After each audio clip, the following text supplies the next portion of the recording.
ഇത് മെക്സിക്കൻ റെഡാണ്. ഈ ഒരു പ്ലാന്റിലാണ് കൂടുതൽ കാണുന്നത് മെക്സിക്കൻ റെഡ്. ഇത് തുരുമ്പ് പിടിച്ച കാര്യമുണ്ട്. സ്കിൻ ഡിസീസാണത്. ഈ ഒരു പ്ലാന്റിലാണ് അധികം കാണുന്നത്. തണ്ടിലൊക്കെ ഉണ്ട്. സ്കിൻ ഡിസീസ് മാതിരിയാണ് കാണുന്നത്. എല്ലാ തണ്ടിലുകളും ഉണ്ട്.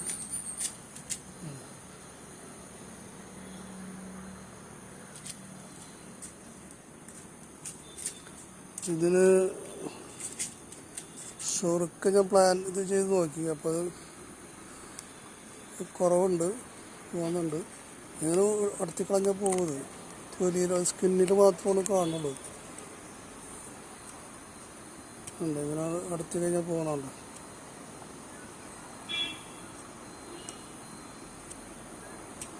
അങ്ങനെ പോകുന്നത് ഉണ്ടോ? തൊലിയിൽ പിടിച്ചിരിക്കണത്, തൊലിയിൽ പിടിച്ചിരിക്കണത്. അതാ നമ്മൾ ഷുറുക്ക് ഞാൻ ഡയറക്റ്റാണ് സ്പ്രേ ചെയ്തത്. അവിടെ ഫസ്റ്റ് ഡിസീസുള്ള ഭാഗത്ത് മാത്രം ഡയറക്റ്റ് സ്പ്രേ ചെയ്തു.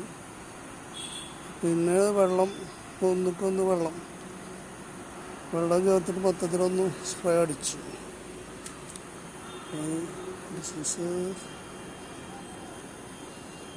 കാറ്റസ് റസ്റ്റ് എന്ന് പറയുന്നൊരു ഡിസീസാണ്. ഇത് സ്ട്രെസ് കൊണ്ടുണ്ടാവുന്നതാണ് പറയപ്പെടുന്നത്. അപ്പോൾ എന്ത് വളരാനനുവദിച്ച അതിന് വരില്ല എന്ന് പറയുന്നു. പക്ഷെ അത് അത്ര ശരിയാണെന്ന് തോന്നുന്നില്ല. ഇതിപ്പോൾ ഈ പ്ലാന്റിനൊന്നും നമ്മൾ സ്ട്രെസ് ഒന്നും കൊടുത്തിട്ടില്ല. എന്താണെന്ന് അറിയില്ല. കറക്റ്റ് റീസൺ എന്താണെന്ന് ആർക്കറിയില്ല. ശരി, ഞാനിപ്പോൾ ഇത് ഷുറുക്കടിച്ചതിന് ശേഷം ഹൈഡ്രജൻ പെറോക്സൈഡ് അടിച്ചാലും കുറയും. ഇതിന് വേറെയുണ്ട്, അത് അടുത്ത് പോരാണ്ട. അപ്പോൾ ഒരു പതുക്കെ മുകളിലത്തെ സ്കിന്നിലാണ് ഇത് വരുന്നത്.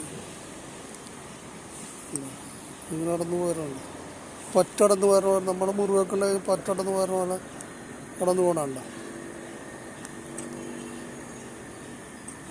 അതുകൊണ്ടേ ഹൈഡ്രജൻ ഇതടിച്ചതിന് ശേഷമാണ് കടന്നു പോരുന്നത്. ഇവിടെ ഷുറുക്കടിച്ചാണ് വിനാഗിരി സിന്തറ്റിക് ഷുറുക്ക്. അത് ഞാനത് കാണിച്ചോണ്ടേ ഇതിങ്ങനെ പോരുന്നുണ്ട്. എത്തിക്കളഞ്ഞാൽ പോകും. അപ്പം അങ്ങനെ ഇത് അടുത്തേണ്ട ആവശ്യമില്ല. തന്നെ പൊക്കോളം കുറച്ച് കഴിയുമ്പോൾ കൂടും. ഞാൻ പടത്തി നോക്കിയതാണ്. ഞാൻ ഡിസീസ്. പിന്നെ ഒരു മഞ്ഞ സ്പോട്ട് വരുന്നുണ്ട്. ഇതിൽ 2 തരത്തിലുള്ള ഡിസീസ് വരുന്നുണ്ട്. ഒന്ന് മഞ്ഞ സ്പോട്ടുകൾ വരുന്നുണ്ട്. അതിനും ഇത് തന്നെ അടിച്ചാൽ ഈ മരുന്ന് ഈ ഇത് തന്നെ അടിച്ചാൽ അതിനും ഹൈഡ്രജൻ പെറോക്സൈഡ് ഫലപ്രദമാണ്. ഹൈഡ്രജൻ പെറോക്സൈഡ് അടിച്ചാലും അത് തോന്നുന്നുണ്ട്. വേറെ ഹൈഡ്രജൻ പെറോക്സൈഡിന് കൂടുതൽ എഫക്റ്റ് കിട്ടിയിട്ടുള്ള എനിക്ക് ഈ ഷുറുക്ക് അടിച്ചിട്ടാണ്.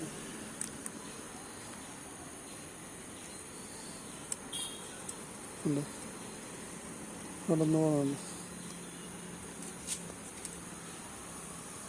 കടത്തി കളയേണ്ട ആവശ്യമില്ല.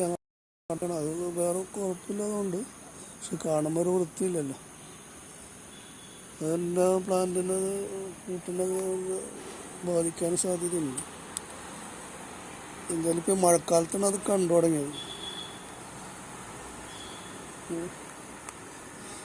ഇതിനകത്ത് നടന്ന് പോകുന്നുണ്ട്. അതുകൊണ്ട്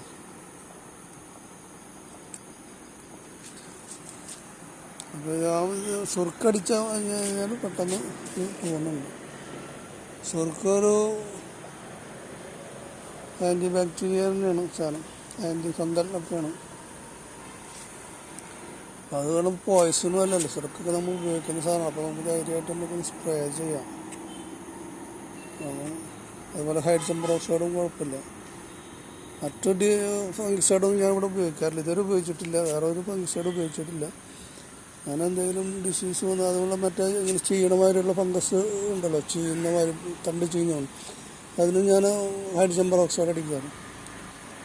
ഹൈഡ്രജൻ പെറോക്സൈഡ് അടിക്കും. അല്ലെങ്കിൽ കുമ്മായപ്പൊടി അതിൽ മുറിവ് കളഞ്ഞിട്ട് അതിൽ അത് അടത്തി കളഞ്ഞ മുറിവിൽ കുമ്മായപ്പൊടി തേക്കും. അതാണ് ചെയ്യാറ്. മറ്റ് ഫംഗിസൈഡുകളൊന്നും ഞാൻ കൂടെ ഉപയോഗിക്കാറില്ല. ഈ ഒരു പ്ലാന്റിലാണ് കൂടുതൽ കാണുന്നത്. ഈ ഇരുമ്പിൻ്റെ തുരുമ്പ് ഇരുമ്പിൽ തുരുമ്പുണ്ടാകുന്ന പോലുള്ള ഡിസീസിലാണ് കാണുന്നത്. പിന്നെ മഞ്ഞ സ്പോട്ടുകൾ വേറെ പലതിലുണ്ട്. മഞ്ഞ സ്പോട്ട്, യെല്ലോ സ്പോട്ടായിട്ട് വരുന്നു. അത് രണ്ട് തരത്തിലുള്ള ഡിസീസാണ്. അപ്പോൾ അതിന് ഞാൻ ഈ മരുന്ന് തന്നെയാണ് അടിക്കുന്നത്. ഇത് തന്നെ അടിച്ച് അത് കുറവുണ്ട്. പിന്നെ അത് മുകളിലേക്ക് വരുന്നില്ല. അടിച്ച ഭാഗത്തുനിന്ന് പിന്നെ മുകളിലേക്ക് വരുന്നില്ല. അപ്പോൾ അത് മൊത്തത്തിലൊന്ന് അടിച്ചു കഴിഞ്ഞാൽ നന്നായിരിക്കും. അപ്പോൾ ഞാൻ മൊത്തത്തിൽ ഒരു പോട്ട് അടിച്ചിട്ടുണ്ട്, ഒരു പ്രാവശ്യം അടിച്ചിട്ടുണ്ട്. ആഴ്ചയിൽ ഓരോ പ്രാവശ്യം കൂടി ഒന്ന് അടിച്ചു കൊടുക്കണം. പിന്നെ ഡിസീസ്